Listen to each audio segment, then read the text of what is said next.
Sehat bersama STG Probio kembali menemani Anda, dan tentunya saya masih ditemani oleh narasumber yang sangat luar biasa sekali, karena setiap kali kita ada program acara Bincang Sehat, beliau selalu hadir untuk menemani. Nah, dan pastinya juga memberikan segudang informasi, edukasi kesehatan untuk saya dan untuk Anda, untuk kita semuanya, khususnya untuk Anda para pecinta program ini, yakni program Dialog Bincang Sehat, dan juga para pecinta STG Probio. Kami berharap mudah-mudahan Anda semuanya selalu dalam lindungan Tuhan Yang Maha Esa, sehingga terus semangat, selalu berkarya, dan selalu semangat juga untuk menjaga kesehatan yang telah Tuhan berikan untuk kita. Oke, dan terkait dari penyakit GERD, asam lambung, dan juga penyakit MAH, kalau tadi gejala sudah kita bahas, perbedaan sudah kita bahas.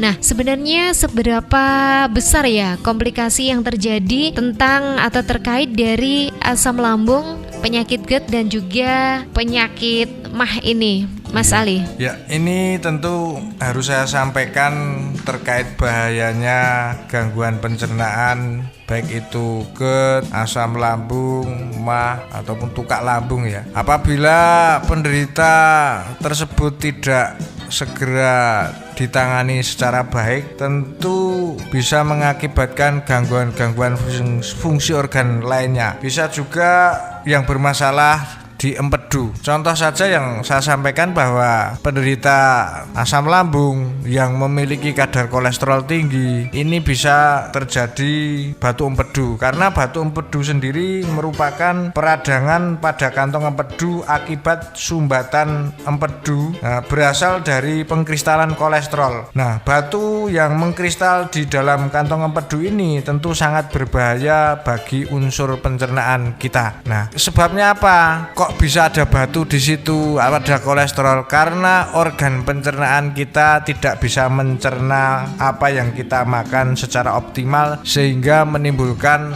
lemak numpuk dan ada yang berada di kantong empedu. Nah, tentu batu empedu yang tidak dapat keluar dan menyumbat ini akan menimbulkan gejala-gejala hampir seperti orang sakit lambung. Gejalanya ya seperti panas, nyeri perut, dan bahkan nyeri perut itu hebat. Biasanya terjadi di perut kanan atas, Mbak, seperti itu. Ini kalau batu empedu. Sama, karena saya sampaikan bahwa empedu sendiri adalah masih bagian dari unsur pencernaan. Nah, selain rasa sakit pada batu empedu ini juga menyebabkan peradangan yang diikuti demam. Biasanya orang yang punya gangguan batu empedu ini sering demam. Demam tinggi, tekanan darah juga makin tinggi. Ciri-cirinya biasanya disertai dengan sakit kuning. Karena apa? Nah, batu empedu sendiri yang posisinya itu di dekat liver atau di dekat hati, ini juga memicu gangguan di fungsi hati. Jadi komplikasi terkait sakit lambung ini sebetulnya bahaya. Ini satu, apabila kolesterolnya tinggi bisa menyerang ke organ hati dan empedu. Nah, berbeda lagi dengan makan yang tidak benar. Nah, bisa juga mengganggu di usus, jadi usus buntu. Nah, seperti itu. Seseorang yang terkena penyakit usus buntu awalnya akan merasakan sakit yang kerap muncul dan hilang di perut bagian tengah. Nah, rasa sakit ini dalam waktu beberapa jam akan terasa konstan ya, berpindah-pindah. Nah, nyeri usus buntu ini biasanya disertai dengan mual, hilangnya nafsu makan, dan diare terus-menerus. Jadi tidak makan tapi kok mencret terus-menerus, dan biasanya penyebab ini sendiri tentu dari makanan-makanan yang susah dicerna, dan ini juga ada pembekaan terkait kelenjar getah bening di dinding usus. Ini juga sangat berbahaya terkait gangguan pencernaan. Nah, apabila kita makan makanan yang kurang berserat, ini juga memicu gangguan di rektum. Ini komplikasi di usus besar, yaitu gangguan di rektum, bisa saja terjadi ambeien atau wasir. Berak darah ini bisa saja terjadi. Nah, kurangnya mengkonsumsi makanan berserat dalam jangka panjang, sembelit dalam jangka panjang, dan BAB ini sering kalau orang Jawa ngeden, itu kalau bahasa Indonesianya apa? Mengejan. Nah, mengejan. Nah, ini juga sebetulnya tidak baik. Maka penderita-penderita gangguan lambung yang juga memiliki berat badan berlebih atau obesitas ini tentu sangat beresiko diwasir, apalagi wanita. Nah, wanita yang sedang hamil ini tolong harus banyak makan makanan berserat, makanan-makanan yang banyak vitaminnya, mineralnya, agar tidak terjadi komplikasi tentu di usus besar. Karena banyak terjadi wanita hamil ini nanti terjadi wasir ini akibat dari selama kehamilan ini kurang makanan-makanan berserat. Oke, jadi memang sangat penting sekali ya kita mengkonsumsi makanan yang berserat. Karena memang ini dalam proses pencernaan pun kalau kita mengkonsumsinya baik atau makanan yang berserat, ini sistem pencernaan kita pun juga lancar ya. Iya. BAB lancar, Iya. kemudian perut kita juga nggak kembung, Iya. nggak begah kayak gitu. Jadi memang kalau kita itu jarang atau sedikit mengkonsumsi makanan berserat ya, ini biasanya perutnya juga gampang kembung ya. Iya. Nah kayak gitu sih kalau pengalaman saya. Jadi Iya. setiap orang itu pastinya kan juga berbeda-beda begitu Mas Aldi ya. Iya. Nah itu tadi terkait dari seberapa menakutkan atau mungkin seberapa Masih ada lagi. besar. Ini perlu saya sampaikan atau tidak ini? Perlu ya. Ini saya sampaikan komplikasi terkait gangguan pencernaan baik itu asam lambung, mah, GERD ini apabila kondisi-kondisi tertentu dengan tidak bisa mengontrol terkait makanan-makanan yang tentu tidak baik untuk lambung, berbahaya, ini bisa memicu juga gangguan di sistem pankreatitis ya. Ini bisa memicu diabetes. Nah, apabila sering mengkonsumsi makanan-makanan yang terlalu manis atau makanan-makanan yang mengandung glukosamin tinggi, ini orang yang sakit lambung ini bisa juga terkena diabetes. Bahkan ada juga yang asam lambungnya tinggi, naik, tidak hanya ke kerongkongan, ini juga bisa memicu gangguan di jantung dan bisa juga ke paru-paru. Karena apa? Gas asam lambung yang naik ini tidak hanya ke paru-paru atau jantung. Kalau naik sampai ke leher, ini bisa juga memicu sakit kepala, bisa migrain, bisa vertigo. Nah, cukup banyak toh? Yes, banyak betul ya. Jadi kalau memang terkait dengan atau rentetan dari penyakit ini memang ya udah sistem pencernaan itu kan banyak sekali akhirnya ya. Bahkan usus-usus pun juga masuknya itu di dalam sistem pencernaan ya Mas Ali ya. Nah, itu ya terkait dari komplikasi yang timbul atau yang terjadi saat asam lambung kita itu tinggi atau naik ya, kemudian sakit mah dan juga sakit GERD memang sangat banyak dan ya wis kayak gitulah. Menakutkan juga sih sebenarnya ya. Dan kalau untuk ini, untuk solusinya ini bagaimana ini? Ya. Kalau memang kita udah mengalami dari ketiga penyakit inilah atau mungkin salah satunya. Nah, ini solusinya yang baik ini bagaimana Mas Ali? Ya. Selain mengkonsumsi STG Probio secara benar, baik itu pagi 2 sloki sebelum makan 1 jam, siang juga 2 sloki, malam hari sebelum tidur 2 sloki. Ini tidak kalah penting untuk menghindari makanan-makanan yang memicu gangguan lanjut ya. Seperti hindarilah makanan-makanan yang pedas, makanan-makanan yang terlalu asam. Nah, terus bisa juga buncis, merica, lombok ya tentu ya. Terus asam Jawa, ketan, makanan-makanan dingin, makanan-makanan kaleng, minuman seperti es ya enggak boleh ya. Terus kopi yang terlalu manis. Terus kalau buah yang ada gasnya seperti durian, manggis, ini lebih baik dihindari. Dan tidak kalah penting makan tepat waktu, karena ini yang perlu saya sampaikan. Makan tepat waktu ini kalau pagi ini karena jam piket kerja organ tubuh lambung sendiri ini antara jam 7 sampai jam 9. Nah, makanan pagi atau makan pagi atau sarapan pagi ini sangat penting untuk proses pembentukan energi tubuh. Nah, sepanjang hari tentu kita butuh energi dalam aktivitas. Nah, makan pagi sangat dibutuhkan karena apa? Organ lambung pada jam-jam antara jam 7 sampai jam 9 ini bisa bekerja cukup kuat. Nah, ini sangat bagus untuk menjaga agar lambung kita tetap sehat. Yang berikutnya adalah hindari makan yang makanan-makanan berat kalau sudah sekitar jam 7 malam ke atas ya. Karena apa? Jam 19 atau jam 7 malam ini jam piket kerja organ tubuh kita sudah mulai lemah. Makanya saya sampaikan bahwa sebaiknya pada jam-jam tersebut ini tidak boleh mengkonsumsi makanan yang sulit dicerna atau lebih baik berhenti makan. Ini salah satu tip sederhana. Demikian, Mbak.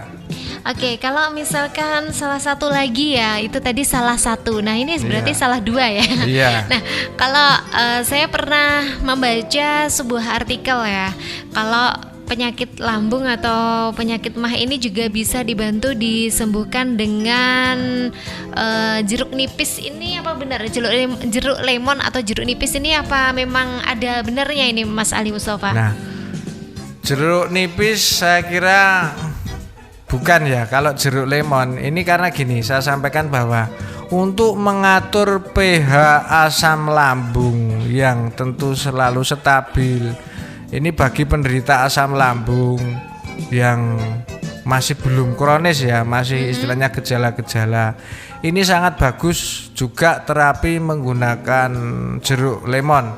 Nah, biasanya dipakai setiap pagi, ini 1 gelas, ini tapi tanpa gula, ini bisa. Nah, selain itu menggunakan lemon ini bisa mencegah komplikasi lanjutan, biasanya bagi penderita sakit GERD yang memiliki obesitas dan lemak atau kolesterol tinggi.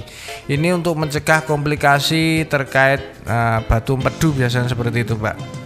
Oke, jadi memang ada manfaat juga sih sebenarnya mengkonsumsi ini asal kita konsumsinya tidak dibarengi dengan gula seperti itu Mas Ali ya. Jadi memang ada manfaatnya.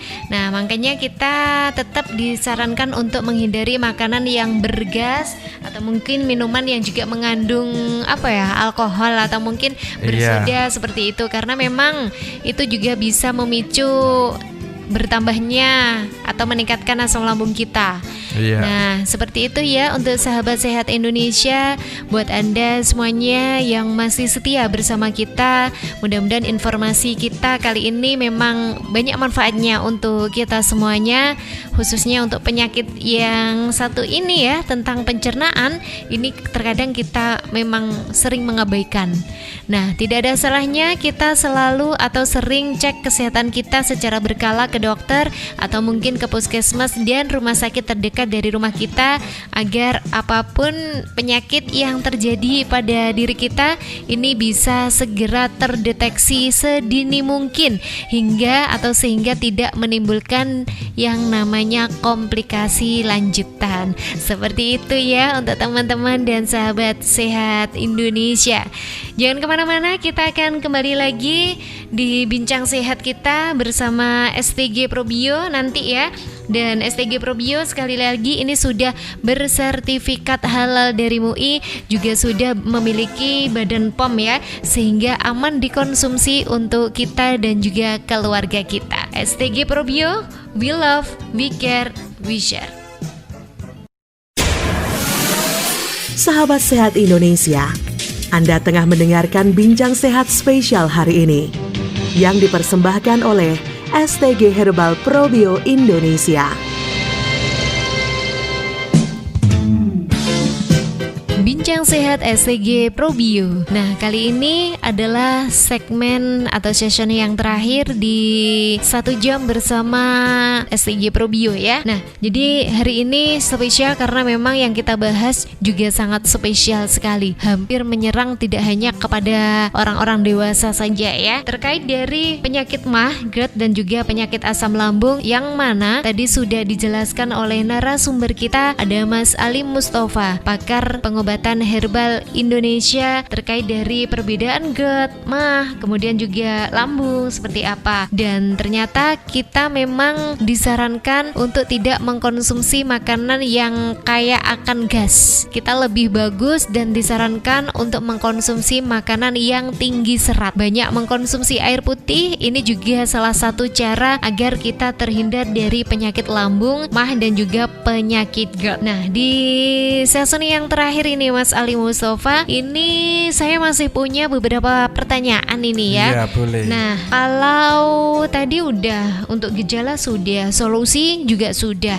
Nah, ini faktor resiko dari penyakit ketiga atau 3 penyakit ini apa saja? Mulai dari asam lambung, penyakit MAH dan juga penyakit GERD ini, untuk faktor resikonya bagaimana ini Mas Ali? Iya, terdapat beberapa faktor resiko yang dapat menyebabkan resiko penyakit asam lambung atau GERD atau MAH ya. Umumnya faktor ini berkaitan dengan hal-hal seperti lemahnya otot di pencernaan. Akan tetapi kondisi ini biasanya terjadi pada seseorang yang memiliki obesitas. Terus wanita yang sedang hamil ini juga beresiko. Terus usia-usia di atas 40 tahun ini tentu menurunnya fungsi organ dan ini perlu hati-hati. Nah, mengalami gastroparesis ya, yaitu kondisi melemahnya otot dinding lambung. Ini karena sering pengosongan lambung yang tentu tidak tepat waktu. Nah, terus adanya penyakit yang menyerang jaringan ikat lambung. Ada juga penyakit ini disebabkan karena terlalu banyak mengkonsumsi makanan-makanan dengan kadar lemak tinggi. Terlalu banyak mengkonsumsi minuman seperti kopi, coklat, minuman keras atau minuman-minuman beralkohol. Ini juga banyak terjadi juga faktor-faktor yang di luar itu. Ini biasanya faktor stres ataupun gangguan-gangguan kecemasan, depresi. Ini juga bisa memicu sakit lambung. Demikian, Mbak. Oke, jadi itu adalah faktor resiko gitu ya. Nah, ini kalau siapa saja yang bisa terkena penyakit lambung ini, Mas Ali? Ya, semua orang sebetulnya berpotensi ya, apalagi dalam kondisi saat ini, apalagi kondisi-kondisi di era milenial ini, seseorang yang tidak bisa istilahnya mengontrol pola makan, baik itu istirahatnya juga. Karena apa? Kita dengan aktivitas yang tinggi biasanya lupa akan sarapan.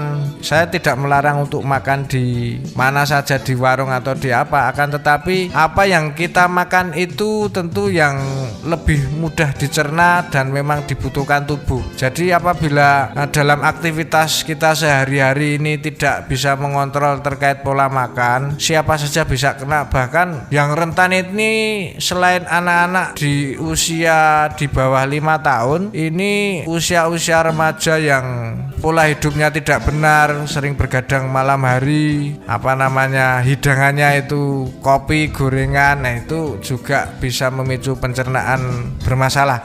Terus usia-usia di atas 40 tahun.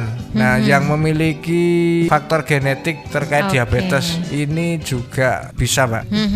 Jadi memang hampir semua usia bisa mengalami penyakit ini ya, penyakit gangguan pencernaan.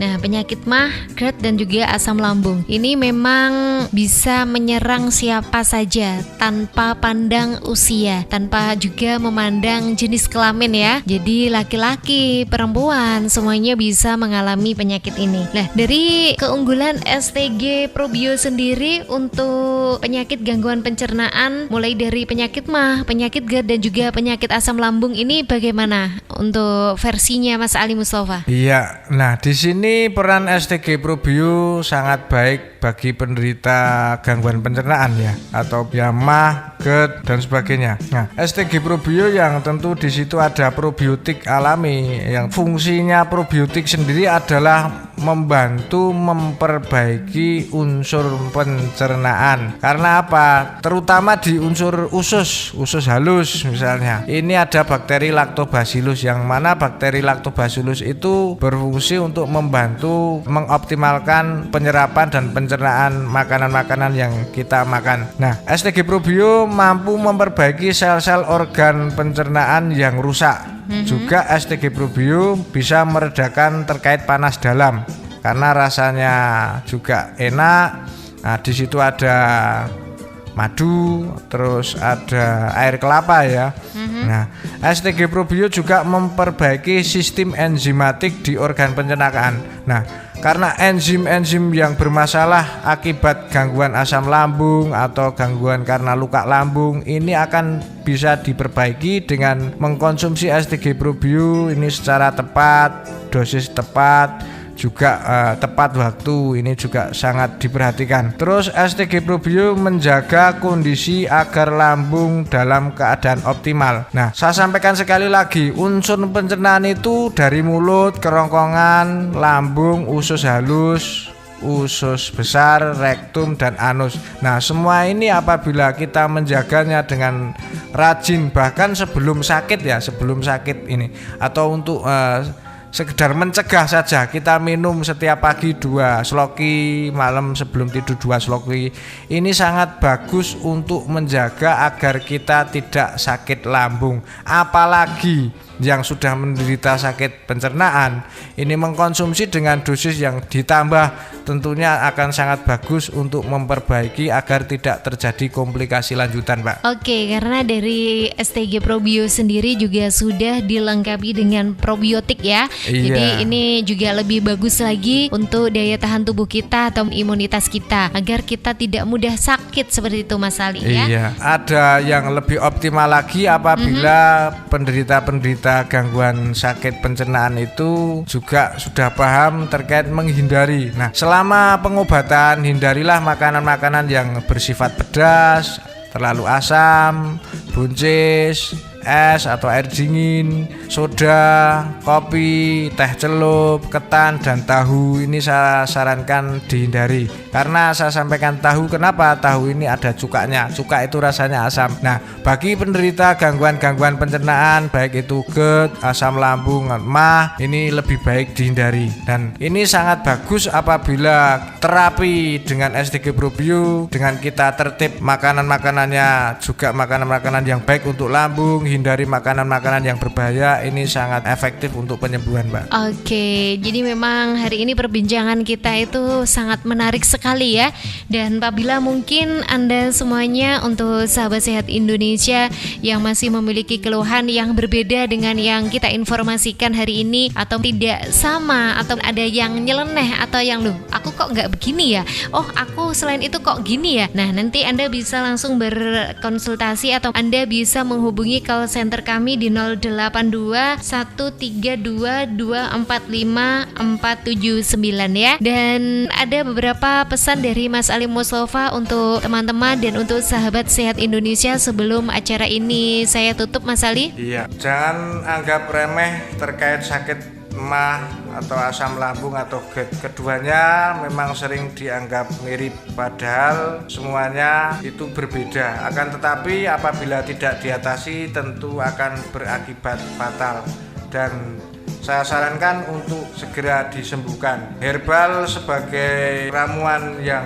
tentu khusus seperti STG Probio ini mewujudkan sistem pencernaan yang tentu nyaman, terlebih pada penderita-penderita gangguan pencernaan yang tentu biasanya sangat sulit dikendalikan. Nah, STG Probio sebagai partner alami untuk kesehatan dan untuk merawat pencernaan kita. Oke, dan jangan lupa untuk selalu menjaga kesehatan kita dengan pola hidup sehat, olahraga cukup, istirahat cukup, banyak mengkonsumsi sayur dan juga buah-buahan, dan jangan lupa untuk memperbanyak mengkonsumsi air putih minimal 1,5 liter per harinya. STG Probio menjadi pelengkap kesehatan Anda untuk menjaga kesehatan Anda yang bisa kita konsumsi setiap hari, pagi, siang, dan juga malam untuk Anda yang memiliki keluhan dengan kesehatan. Untuk Anda yang dalam keadaan sehat, nanti bisa konsumsi pagi dan juga menjelang tidur pada malam hari ya. Jaga kesehatan Anda selalu, karena kesehatan itu adalah sangat penting. Apapun kalau kita dalam keadaan sehat, segala rutinitas kita pun juga akan lancar ya. Kesehatan adalah anugerah terindah dari Tuhan Yang Maha Esa. Salam sehat bersama STG Probio. Jaga selalu diri Anda, dan kita akan ketemu kembali di suasana yang lebih menyenangkan. Saya juga pamit. Terima kasih Mas Ali Mustafa atas waktunya hari ini, dan terima kasih untuk sahabat sehat Indonesia semuanya. Sampai jumpa dan wassalamualaikum warahmatullahi wabarakatuh.